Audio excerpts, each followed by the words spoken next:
Hello and welcome to the Maysville Community Technical College's Pre-Admission Conference for the ADN RN program that is offered on 3 of the campuses at Maysville Community Technical College.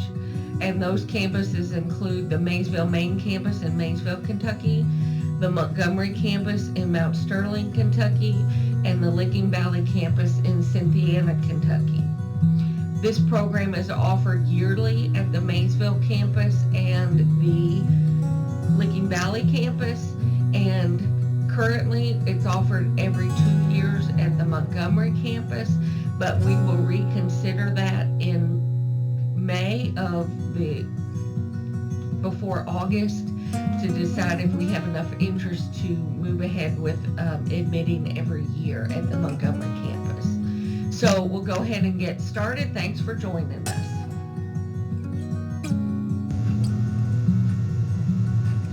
Again, welcome to the ADN RN Pre-Admission Conference for Maysville Community and Technical College. My name is Ginger Clark Gallagher. I'm the Associate Vice President of Health Sciences and the Nursing Program Administrator for MCTC. I have included on this slide my phone number and also my email contact if you need to reach me for any reason. I will also give you some other contact information further in the slideshow. So the topics to be discussed in this presentation include the introduction, the application process to the MCTC RN ADN program, the philosophy of the MCTC ADN program, where to find the application packet on the website, how to complete the packet, specific program requirements for the RN program at Maysville Community Technical College, the selective admission process and how it works, health screening requirements including criminal background checks and drug screenings, the deadline for application to the RN program, which is March 1st for all RN campus offerings, notification of acceptance to the RN program, and some scholarships available.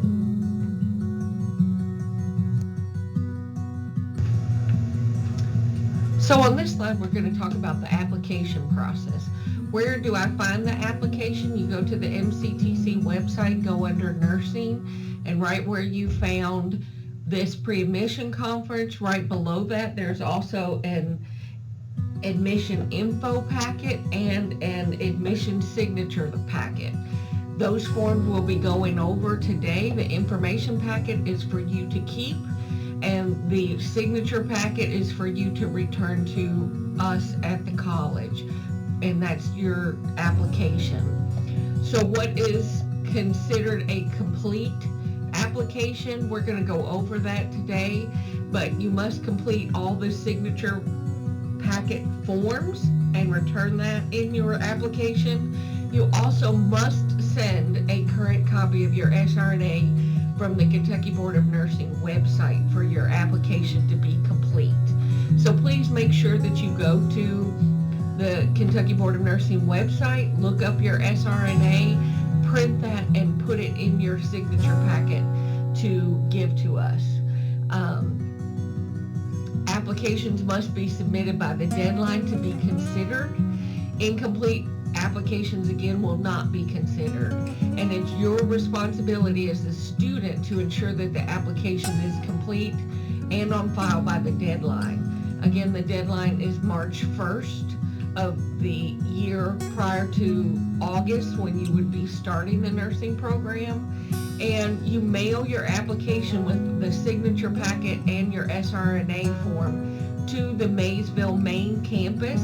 You do not want to overnight or send it any kind of special mail that requires signatures or anything like that, because usually it comes to our loading dock and then gets sent back to you, and it will not get to us by the deadline.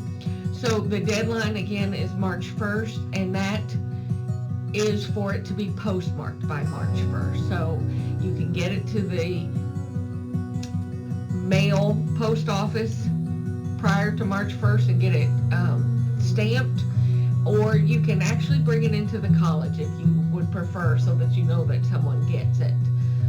application to the Maysville Community Technical College's nursing program does not guarantee admission into the nursing program. We do have a selective admission process that we'll discuss later in this slide for admission considerations. Students will be notified via their KCTCS emails if they are accepted or denied admission into the RM program. No information will be given by phone regarding acceptance or denial. It will come to your email. If you do not have a KCTCS email, please list an alternate email address on your application form. Make sure that your email is not full because it may bounce back to us, but that's how we send your acceptance or denial, and you want to check that often. Usually the acceptance or denials go out in mid to late April.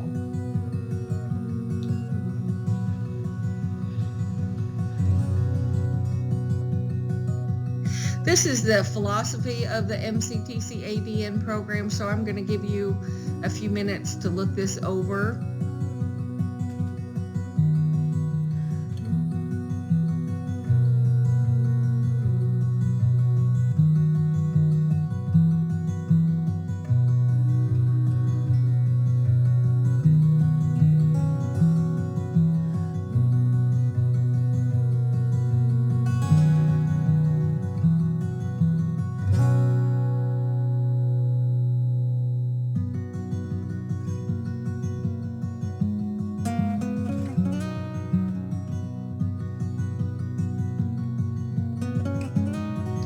So in the next few slides, we're going to be talking about the forms that are in your packet, your information packet, and your signature packet, and some of the requirements that we need to go over. The form that's on this slide is the nursing program estimated program fees. So this kind of gives you an idea of how much it's going to cost to be in the program. The first is the resident per credit hour, and it has $189, which is our current price for a credit hour. So you can figure that out. If Nursing 101 is a 9-hour class, it would be 189 times 9 to let you figure that out.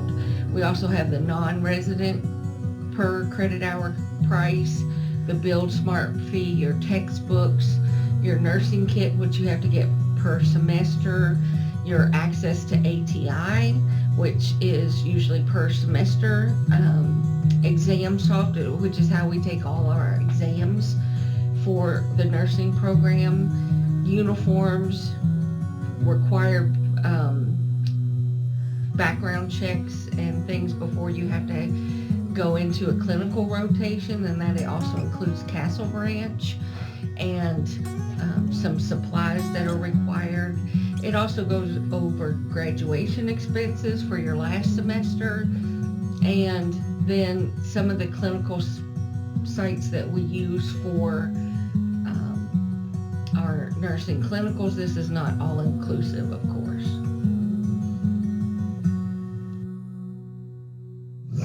So this slide we're going to talk about the required documentation. Some of that required documentation is for the college and what MCTC requires. The other is clinical facility requirements, which varies from campus to campus depending on the clinical facilities that we use. So the first, let's go to the college requirements, and the first thing is proof that you are on the Nurse Aid Abuse Registry, that you have that certification. Some people call it their SRNA. You get that through the Kentucky Board of Nursing, and to get that information, you go to the Kentucky Board of Nursing's website and look up the license validations, and you can put in your name, and then it should come up that you are on the SRNA, that your certification is active, and when the expiration date is. You print that certificate and you would put that in your application packet. It must be turned in the application packet. for us to verify. And my biggest recommendation that I will give to you is to keep that certification active until you graduate from the nursing program.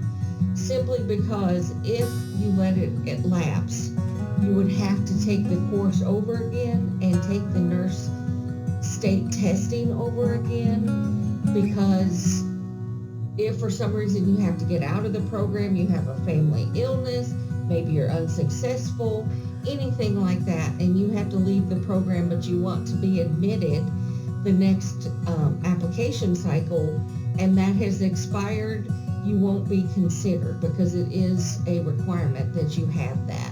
So please look at the date of that and see when it expires, so that you make sure that you follow what you have to do to keep it up to date.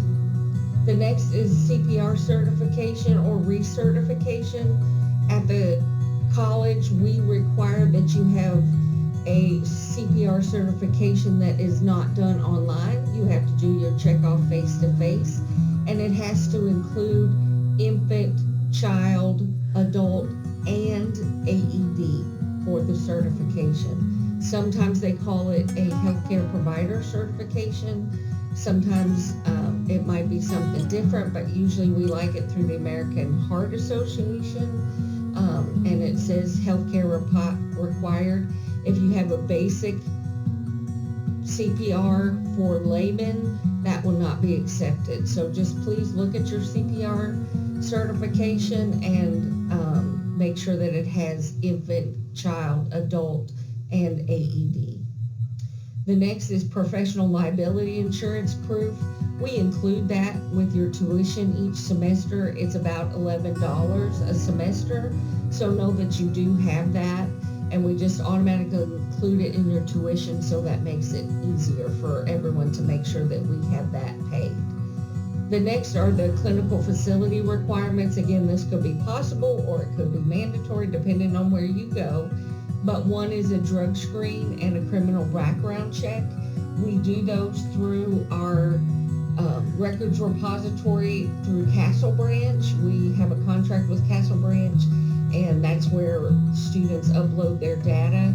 So they have specific sites that you would go to have your drug screen and criminal background check. Please don't do them until you've been talked to about them with your faculty members, and they can tell you where you have to go, etc. With the drug screening and criminal background check, this is a 2-year program, so you have to get it the first year, and usually you have to also get it before the start of the second year to make sure that nothing has happened during that year that a facility might turn you down for going to that clinical site. You have to have a rubella titer, varicella immunization record or titer, mumps immunization record or titer, a hepatitis B surface antigen or HBsAg, which is a series of 3 vaccinations, or an acute hepatitis panel. Some facilities require respirator fit test. You have to have a TB test, and that's usually a 2-step PPD, which means that you have one and then a week or 2 later you have another one, or it could be a quantiferin gold TB test or chest x-ray, which you have to have yearly. You might have to have a flu shot during the flu season, and you may have to have proof of COVID vaccine requirement. So that just depends on the facility. Most do not require that anymore, but occasionally we might have the odd place that requires COVID vaccination proof. So this is our sheet. It's our ADN check sheet, and this is in your information packet that you got off the nursing website for MCTC. It gives you some contact information for the Health Sciences Division, some information about the program, and some unique requirements for admissions. One is that we have a selective admissions committee that goes over each applicant, and so to be fully qualified to be a candidate for the program. There are some requirements that you need to do, such as having a current application for admission to KCTCS or MCTC. You can do that on the MCTC website. You have to just simply hit apply and fill that information out. You have to send your official transcripts to the registrar. You can't have copies of transcripts that you have. They have to be officially sent to the registrar so they can put them in. You also must be on the SRNA registry, the Kentucky Nurse Aid Registry. It has to be active. You must be in good academic standing with the college, and you must attend one pre-admission conference, which you are doing. We have to have official results of your TEAS examination, and you must meet the minimum score to be qualified. You can take that test 2 times in an admission cycle, and the test can be no older than 3 years for an admission cycle. You also have to have a GPA of 2.5 or higher to be considered for the program, and you must submit your packet, your application, no later than March 1st of each year to be considered for the following fall semester. And that basically is, if you submit it late, you will not be considered in the first round of applicants. So if we fill up a cohort of students for the program, then we will not consider any applications that come in late. If you apply late and we do have some positions left, we can put you in the second round and go over your application at the end of the spring semester. So you really want to try to get that application in before March 1st so you could be in that first round of applications to be considered. You also have to have your Red Cross, which we talked about earlier, CPR, or American Heart. And if you're an LPN who's coming into the program, you need to follow those LPN rules. We also have the curriculum on the right-hand side of the page, and some additional information such as you have to have your own transportation to the community agencies that we use, to the college, etc. And we'll talk about this, but the Kentucky Board of Nursing may deny a nursing graduate admission to take the test, to sit for the NCLEX exam, if the individual has been convicted of a misdemeanor or felony, and if it involves acts that bear directly to all the qualifications of the graduate to practice nursing. And then that talks about career potential.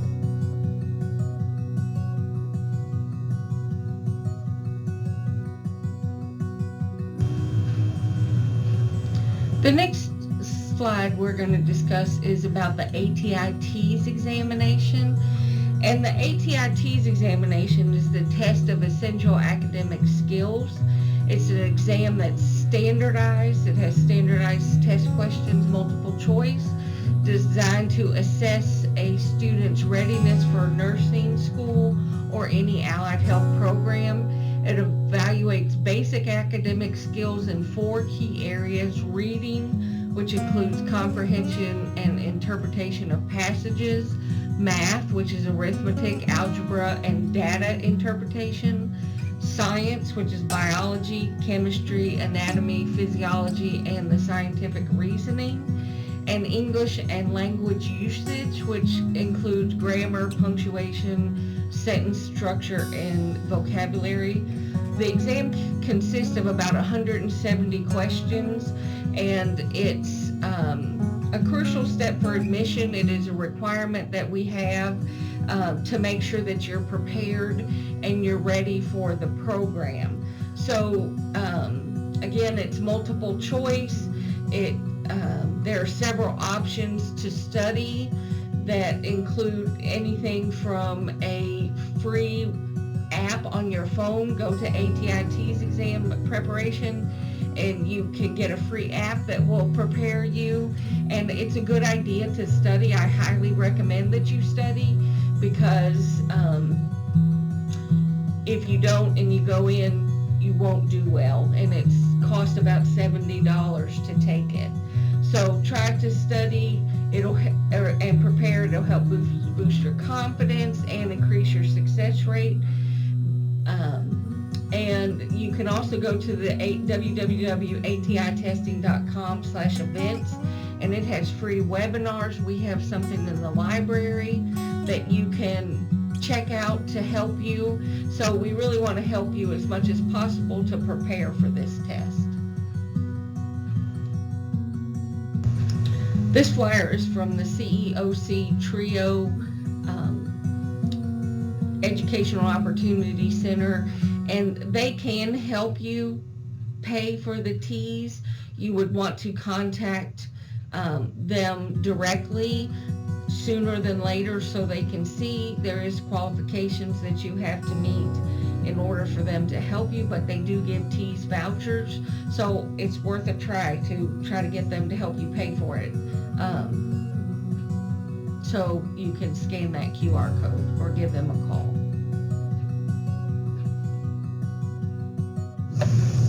So this is our admissions point sheet that the selective admission committee goes over with each applicant to see how that student stands with the application pool in terms of points to get into the program. When we get an application, we go over each student's PeopleSoft information to get their grades, to see how they've done, and that lets us go in and find this information out. You can use this sheet to figure out your own points, so you could get an idea of where you stand as well. So in Area 1, that's points given for prerequisites. So if you've taken and completed your Bio 137, Bio 139, Bio 225, then you would get 2 points for taking those. If you are currently taking Bio 137 or 139 and you're in the middle of the class, when you turn in your application, we will not give you 2 points for that because you have not completed it. Now, for the Bio 225 Medical Micro, oftentimes students may take that in between their first and second year of the nursing program in that summer semester when they're off from the nursing program. And that's perfectly fine if you want to take it early and you have time to take it early. It's just another way to get more points and be a stronger candidate for applying for the program. I will say sometimes it's good to take it early simply because you have a chance, if you don't achieve a C or higher, then you have a chance to retake it. If you wait until that summer semester in between the first and second year of the nursing program, it's a co-requisite, meaning that you have to have it prior to, or it is a prerequisite, I should say, and you have to have it prior to going into that third semester of the nursing program. So if you get a C or less, you will not be able to move forward in the nursing program. And then you have your general psychology or math 141 or higher, your English 101, and your humanities and heritage classes. So we go through those and see that you've taken those, and you can get up to 14 points in that category for the classes taken. We take those points and put it down at the bottom of the sheets when it says summary of applicant admission points, and we put the points in Area 1. Then we move down to Area 2, and that's grades for your bio and math courses. So if you've taken your math 150 or the math requirement that we ask for, your bio 137 through 225, we look at your grades, and if you got an A, you will get 10 points for each A that you receive in that class. If you get a B, you will get 5 points for each grade that you receive in that class. Now, one of the things that you can see right above this is any class that has been taken more than twice, you will not get grades for, or points for the grades that you receive. So if you've taken your bio 137, but it took you 3 to 4 attempts to get a passing grade of a C, then we will not give you points. Maybe the 4th attempt you got an A. Well, we're not going to give you points for that. We will give you the 2 points for passing the class, but we will not give you the 10 points or the 5 points for the higher grades. So I truly encourage people to do well in those math and science prerequisites so that you get those points. And it's a pretty good amount of points to get for working hard in those classes and getting an A or B. We also will give you 3 points if you take the class in person at an MCTC campus. And the reason that we do this is because, one, it strengthens you as a nursing student. It gets you used to coming to classes. It gets you used to being on campus for multiple hours a day, which is what's required of the nursing program. It also makes students stronger in general because they are getting that information that might be lost a little bit in translation with the online programs. And it's another way to encourage you to do well. Students who do well in their sciences especially do well in the math, in the nursing program. Students who are weak in their bios are sometimes weak in the classes because we expect you to know the growth and development. We expect you to know those muscles and bone structure, anatomy and physiology, and we don't review that necessarily. We expect you to have that knowledge and move forward. So having those strong students, the A and B students, makes a big difference. Area 3 goes to what your college GPA is. So when you look at that, as I said earlier, your minimum requirement for your GPA has to be an overall of 2.5. But if you have a 3.0 up to a 4.0, you can get points for that higher GPA. So again, it's just saying work hard so that you're ready for that nursing program, because that will be one of the hardest things you'll ever do. So we want the stronger students if we can get them, and that's why we reward you with those points. We also give you points if you have direct patient care, healthcare work. We'll give you 2 points for that. There's a form in the packet that you have to fill out. You have to take it to where you work and have either the director of nursing, the floor manager, or someone in HR fill it out for you. You cannot fill it out yourself. If you fill it out yourself, you simply won't get the points. And know that we will check that with the facility that you have written down that you have experience with. Also, if you have military experience, we give you 2 points for that.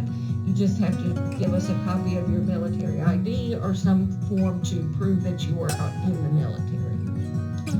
Area 4 is the TEAS test and the scores that you receive on this TEAS test. So the minimum score you can get on a TEAS examination is a 41.3. If you get lower than a 41.3, you can retake the TEAS examination one time in an admission cycle. So that admission cycle is 1 year. So you can take it 2 times, basically a year. If you take it 3 times and the first 2 you score below 41.3 and you do excellent on the 3rd one, we still won't accept that. It has to be the first 2 times in an admission cycle. If your test is older than 3 years, you will have to retake your TEAS because we want that current. And I recommend if you score in the basic area a 41.3 to a 58.6, that you consider taking that examination again, studying, and then retaking the examination so that you do get points. We have a lot of people that take the examination and get 5 points. We have some that get 10 points, and we have very few that get 15. But I would definitely shoot for at least 5 points. It's just going to increase your chances of getting in. And then again, at the bottom is a summary of the application admission points. So each area we put how many points you received, and then we total it up. So if you have any questions, you can give someone in the department, one of the nursing faculty, or myself a call, or one of the healthcare or health sciences success coaches can answer these questions as well.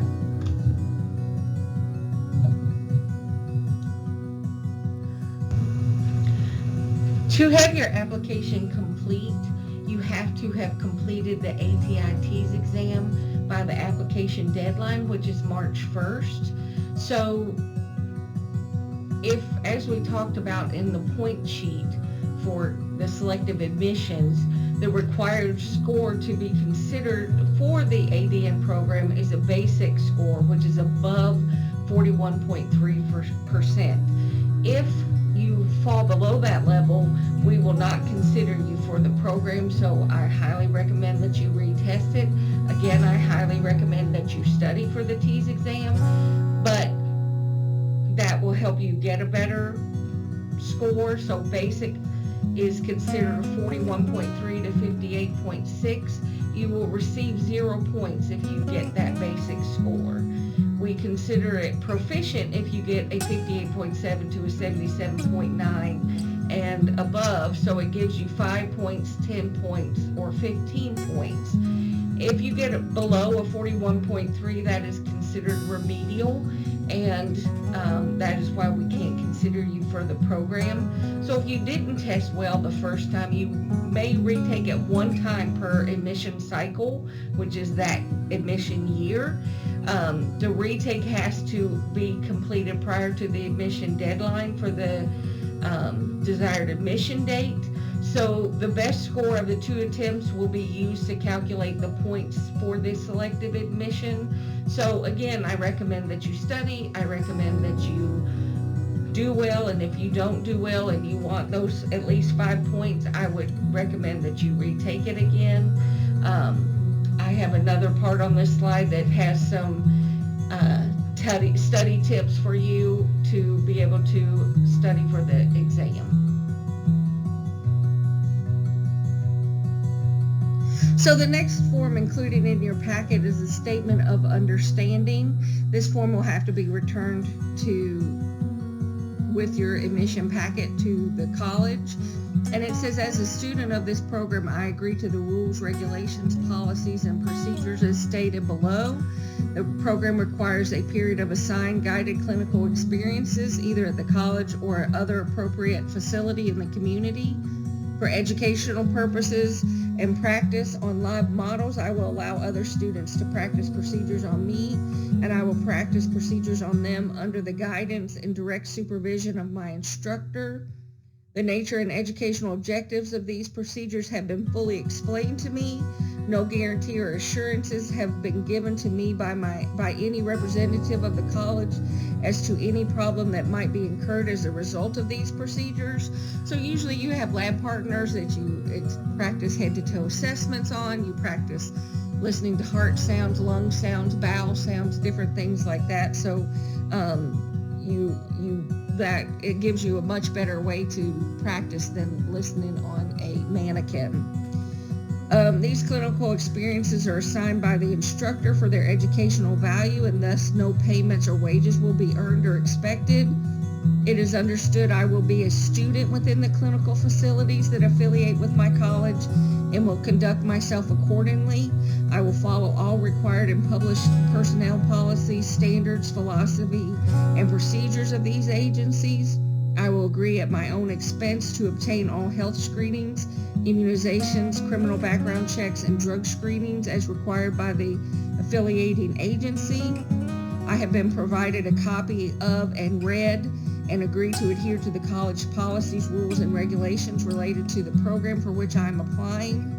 I understand that information regarding patient or former patients is confidential and may be used only for clinical purposes within an educational setting according to the Health Insurance Portability and Accountability Act of 1996, or HIPAA. I understand that the educational experiences and knowledge gained during the program do not entitle me to a job. However, if all educational objectives and licensure requirements are successfully obtained, I will be qualified for a job in this occupation. I understand that any action on my part inconsistent with the above understandings may result in suspension of training. I understand that I am liable for my own medical and hospital expenses, and I understand that I am accountable for my own actions. Therefore, I will carry the minimum liability insurance, which again is in your tuition cost each semester, facility. So you say, I have read and understand each term above and agree to abide by this statement of understanding, and you sign it and date it, and you will return that with your admission packet. Now, to go into a little more depth of some of these, I will say number 4, it says that you understand that you're a student within the clinical facilities that affiliate with the college. If you look on the previous sheet that gave you some of the examples of places we go, if a facility refuses you admittance into their clinical setting for some reason, if you were fired from that facility, we will try to find another facility. But if we don't go to another facility, then that may exclude you from the program. When you talk about adhering to the college's policies, rules, and regulations, we give you a student handbook at the beginning of the nursing program, and that is your Bible basically for the program. It tells you about uniforms, what you have to be, what you have to wear to clinical facilities, about professionalism, and we are very strong on you following those rules. If for some reason you come to a clinical setting and you are out of uniform for some reason, you wore purple shoes, you wore your hair, you have 15 earrings in and your tongue is pierced. If you have not taken those things out for the clinical setting, you can be sent home and given an unsatisfactory for that. We're very strict on the rules. I am the first person that a facility will usually contact to say, why is your student out of uniform? If you have tattoos, they have to be covered. Why is your student having tattoos? If our facility says you can't do that, that our own staff can't do that, then why should your students be able to do that? And they know who our students are, those facilities. You guys are all in the same colors.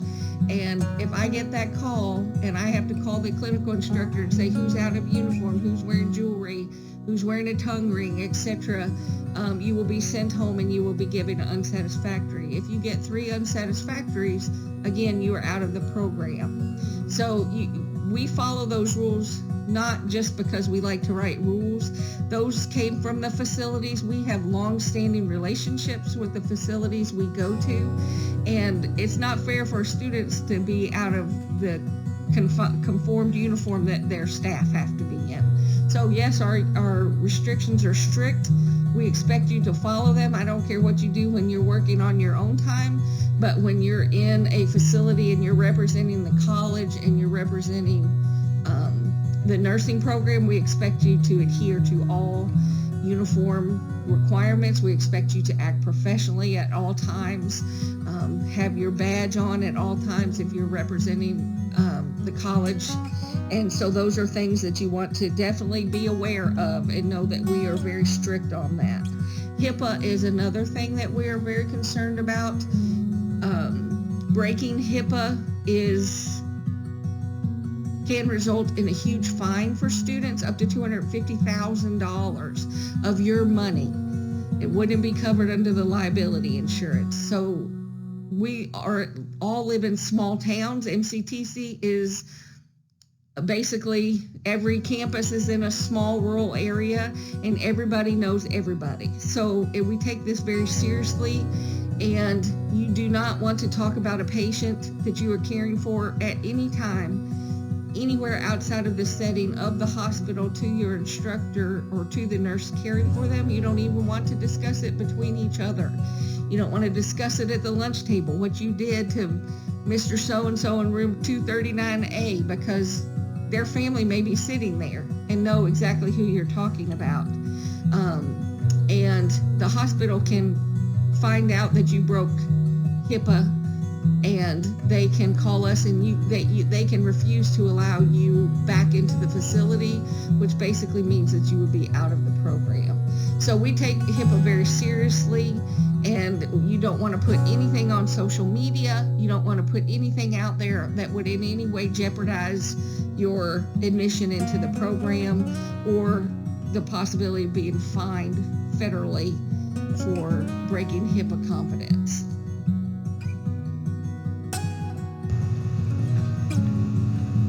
So the next form in your signature packet is your technical standards form. And what this says is nursing at the technical level involves the provisions of direct care for individuals and is characterized by the application of verified knowledge in the skillful performance of nursing functions. Therefore, in order to be retained in the program, all applicants should possess, number one, sufficient visual acuity such as needed in the preparation and administration of medications and for the observation necessary for patient assessment and nursing care. So if you have poor vision, it can be corrected with glasses, but you have to be able to safely draw up a medication, administer medication. If you're drawing up medication with a syringe, and it's a tuberculin syringe and it's very small, it has very small hash marks, you have to be able to read that sufficiently and see those lines to make sure that you have the correct medication dose to administer. If you can't see that and it can't be corrected with glasses, you could be released from the program. Number two is sufficient auditory perception to receive verbal communication from patients and members of the healthcare team and assess healthcare needs of people through the use of monitoring devices such as cardiac monitors, stethoscopes, IV infusion pumps, dot tones, and fire alarms, etc. So if your auditory perception is diminished, it can be corrected with hearing aids, but you can also get stethoscopes that are specific for people that are hearing impaired. They cost a little bit more money, but it is something that is available. But you have to be able to hear breath sounds, heart sounds, etc. You have to have sufficient gross and fine motor coordination to respond promptly and to implement the skills, including the manipulation of equipment required for meeting the health needs of a patient. So you have to be able to walk a patient, lift up to 50 pounds. You have to be able to respond in an emergency, give CPR, do those kind of things. And that's part of this technical standards that we have. You have to have sufficient communication skills in speech, reading, and writing to be able to interact with individuals and to communicate their needs promptly and efficiently. And it may be necessary in the individual's interests. So you need to be able to read a chart, read doctor's orders. You need to be able to write and chart in a patient chart and interact with the family, the patient, the other healthcare workers. You also need to have sufficient intellectual and emotional functions to plan and implement care for individuals. So if you need any special accommodations to meet the above standards, you can contact myself. You can contact the college for the program, or you can contact our registrar or admissions officer. So you sign this form and you turn it in your application packet. This form in your packet is the student data form. So it has your personal information, and one of the things that we do ask about is that English is your second language, and then your race and ethnicity. We need this for our KBN benchmark reporting. So if you will please fill that out for sure. We also need to make sure that you have a good phone number and a good KCTCS email. We need to be able to contact you in the way that you're contacted if you are admitted into the program is through email. So please make sure that it's a good email contact for us, that you have a good phone number. We also need your emergency contact information, and then the appropriate response for if you're a new student, if you're an LPN to RN, or readmission student. Thank you. So the next signature form in your packet is the Kentucky Board of Nursing, or KBN's Crime Conviction Procedure Acknowledgement. And this is you acknowledging that you have read the KBN Mandatory Reporting and Criminal Convictions and Disciplinary Action Forms. In the packet, the Kentucky nursing laws require that all misdemeanor and felony convictions in Kentucky courts, or those in any other state, federal, military, or other U.S. jurisdictions, regardless of when they occurred, must be reported to the Kentucky Board of Nursing. So this form is an acknowledgement that you have read that you understand that you can be denied the ability to sit for your NCLEX board exams at the end of your program due to criminal convictions. So this is something that I highly recommend that you think about if you have things on your background check that you know of, and before you pay all the money to come into the nursing program, reach out to the Kentucky Board of Nursing and talk to them, because if you fail to report a conviction or disciplinary action, that they can revoke your license. Even now, I have to, if something happens and gets on my background, if I commit a felony, I have to report it to the board, and so any prospective students have to report to the board before they can sign up to take the NCLEX, and you actually have to do an FBI background check. So it's a very intense background check that they will do before you sit for boards. So I have actually heard from the board that they can fine you. They had a nursing student who didn't disclose the information before they sat for boards, and they did allow them to sit for their boards, but as soon as they were issued a nursing license, they were fined, and it was a quite substantial fine that they had to pay. So immediately they got their nursing license, and then they had to pay before they were allowed to practice. So you want to think about that and reach out to that, and that will also go, you will have to do a criminal background check for Castle Branch before you can go to clinicals. And if you have something on your background check that the clinical facility says you cannot attend, then that's a possibility that you may have to be removed from the program because of that background check. So I want everybody to be very aware of that before they apply for the program. Ask questions before you pay for the program. We don't want you to pay and then have something like this hold you up. So that's what this form is, acknowledgement that you have read the mandatory reporting of criminal convictions and disciplinary actions from the Kentucky Board of Nursing. This form is our nursing care work experience documentation form. So this is to prove that you have some work experience in the medical field. It could be that you're an LPN, you're a paramedic, you were a nurse aide, maybe you worked at a doctor's office. This would be what this form is. It can give you 2 extra points on your selective admission form if you have this filled out. It has to be filled out by the director of nursing or the head of HR at the company that you worked for, and it cannot be signed by you. You have to sign it under the applicant, but the work experience supervisor or employer has to sign it in the other box. So if you sign that, we will not take this and give you the 2 points. If it has not been signed by the facility, we will check with the facility to make sure that this is accurate. And we also can give you 2 points for having military experience. So you just have to send in a copy of your military ID or proof that you were in the military.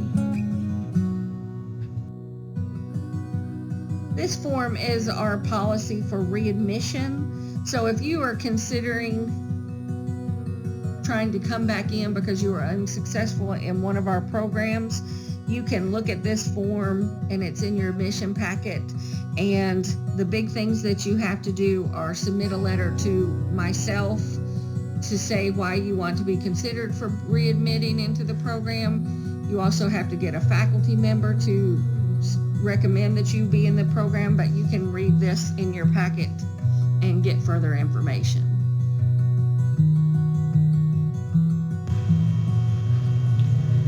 So on this slide, I would like to celebrate our nursing programs. The ADN to RN nursing program at Maysville Community and Technical College has been ranked several times over the last few years as one of the top ranked nursing schools in the state of Kentucky by registerednursing.org. This year, our programs are ranked at LVC. We're ranked number 6 in the state, and that includes 2 and 4-year degrees. And our Maysville campus is ranked number 10 in the state. We have been ranked number 1 in the state at our LVC campus for 2 years in a row. And the reason that we get ranked so high is because we have such great faculty, staff, but most of all our students. Our students are so dedicated, and they want to work hard to achieve success in this profession.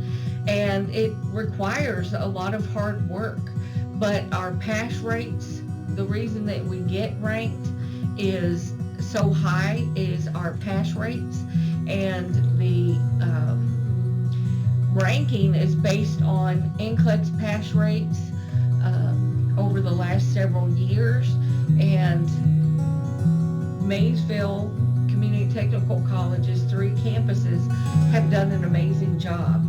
This year in 2024, the Maysville main campus pass rate was 100%, the Licking Valley pass rate was 100%, and the Montgomery pass rate was 91.6%. The KBN benchmark is 80%, so we are much higher than the average for our pass rates.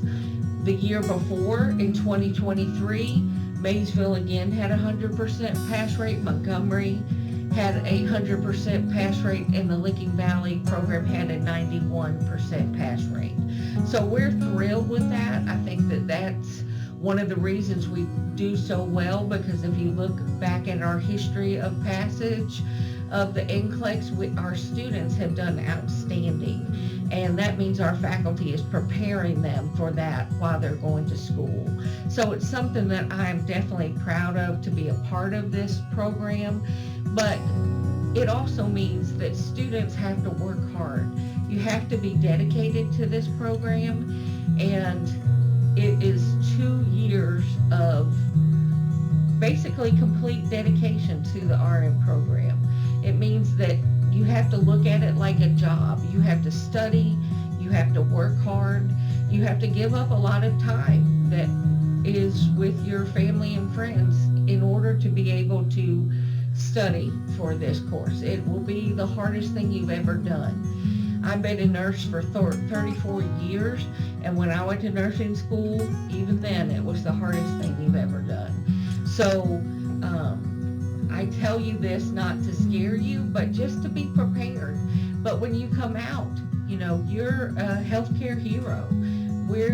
You're helping the community, and I think that nurses really became recognized during the COVID pandemic, and I think that the need for our profession became very out in the open.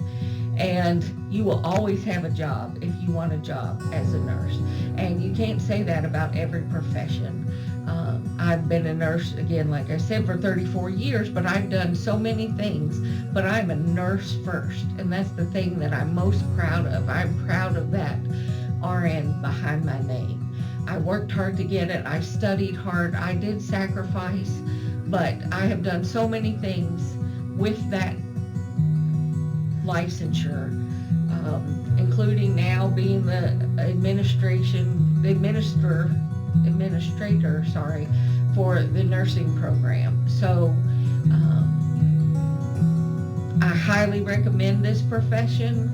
I think it's very rewarding, but I also want you to realize that it is a lot of hard work and a lot of sacrifice for 2 years, but you will come out, you will have a great job. The rewards are endless with this program.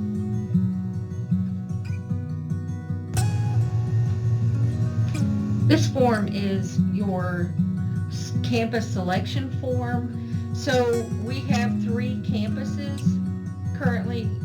We have the Maysville main campus in Maysville, Kentucky, the Montgomery campus in Mount Sterling, Kentucky, and the Licking Valley campus in Cynthiana, Kentucky. You probably are going to choose a campus that you are interested in by your location of where you live. But some people want to apply to all 3 campuses, and you can do that, but we need you to put what your first choice is, your second choice is, and your third choice.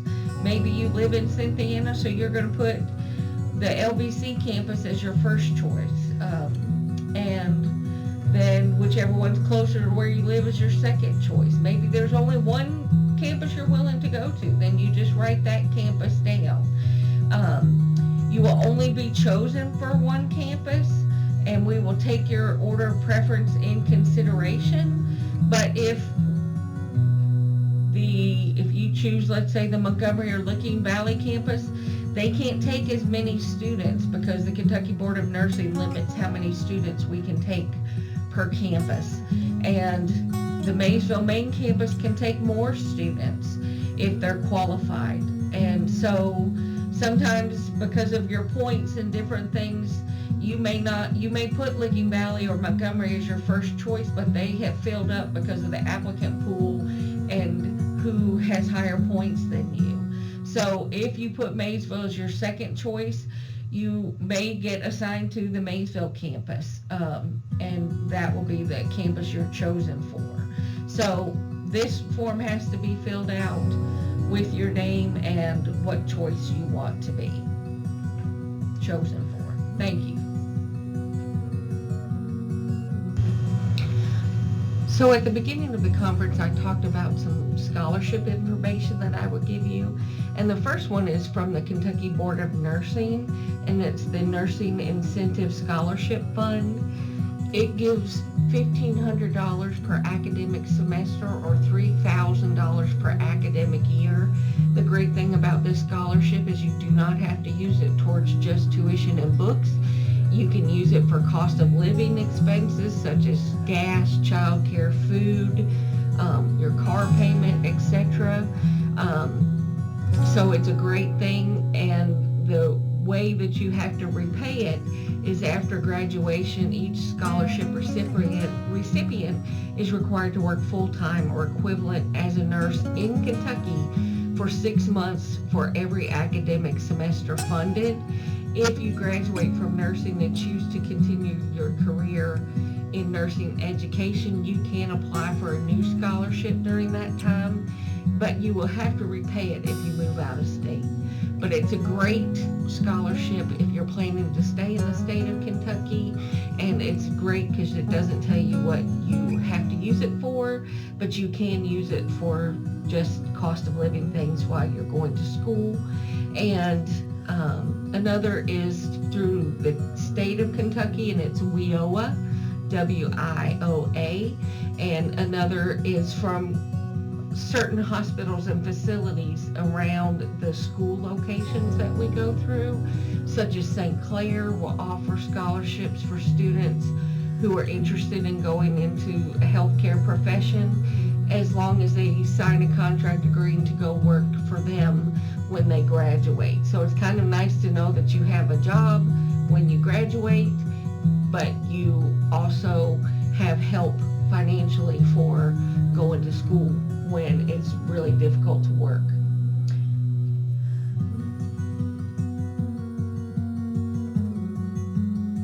The last form that I want to talk about is your certificate of completion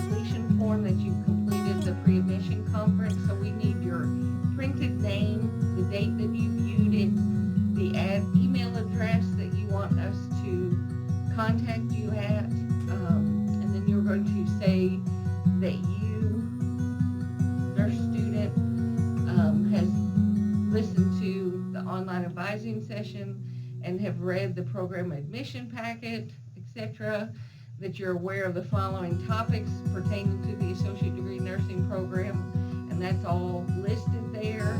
You sign it, you put today's date, and then the pre-admission conference verification code, which is MCTC Proud ADNRN.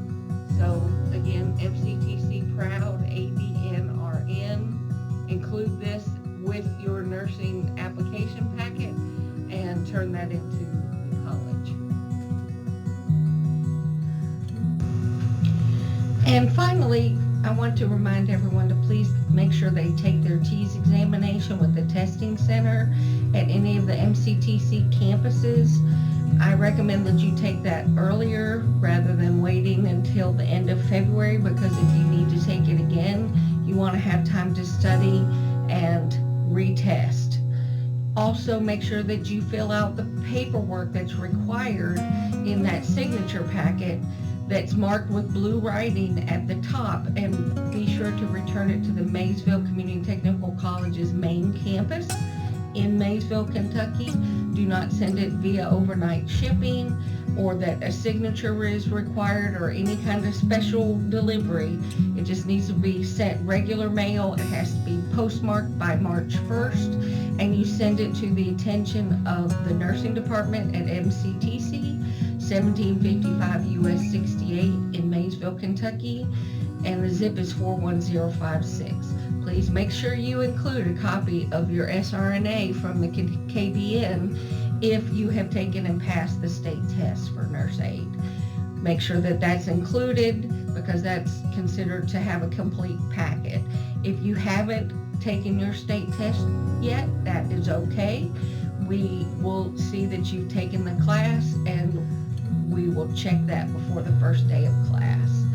If you have any questions, please don't hesitate to reach out to myself or one of the division's assistants. We're happy to help you, and I've included our phone numbers there. And I just kind of want to tell you how things roll once we get all the applications in. So the due date for mailing them is March 1st. We give it a week, and we start compiling the list of applicants, adding up the points. We look in your PeopleSoft, see what classes you've completed, etc., what grades. We do that point sheet, and then we compile the list of all the applicants on a spreadsheet that we share with the committee.